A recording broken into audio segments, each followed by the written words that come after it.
कांदा आणि दुधाला योग्य भाव मिळावा या मागणीसाठी निलेश लंके यांच्या नेतृत्वाखाली जिल्हाधिकारी कार्यालयासमोर गेल्या 2 दिवसांपासून आंदोलन सुरू आहे।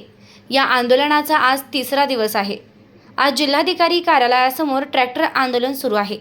या ट्रॅक्टर मोर्चाला पाठिंबा देण्यासाठी खासदार निलेश लंके यांच्या धर्मपत्नी राणीताई लंके यांनी स्वतः ट्रॅक्टर चालवून या आंदोलनामध्ये सहभाग घेतला आहे। सरकार शेतकऱ्यांच्या मागण्यांकडे दुर्लक्ष करत असून जोपर्यंत न्याय मिळत नाही तोपर्यंत मागे हटणार नाही आणि मागण्या मान्य झाल्या नाही तर आंदोलन अधिक तीव्र करण्याचा इशारा राणीताई लंके यांनी दिला आहे।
आज या ठिकाणी आंदोलनाचा आमचा हा तिसरा दिवस आहे। जोपर्यंत सरकार सर्व शेतकऱ्यांच्या ज्या मागण्या पूर्ण होत नाही तोपर्यंत आम्ही आंदोलन असंच चालू राहील। आज सर्व हजारो संख्येने या ठिकाणी शेतकरी बांधव ट्रॅक्टर घेऊन आले आणि मी सुद्धा स्वतः माता भगिनींना घेऊन स्वतः ट्रॅक्टर चालवत त्या ठिकाणी आली आणि आज अजून जर आता सुरळीत शांततेने हे आंदोलन चालू आहे आणि जर आज जर काही झालं नाही तर उद्या चक्का जाम होईल आणि आणखीन तीव्रतेचे आंदोलन होईल। ओके।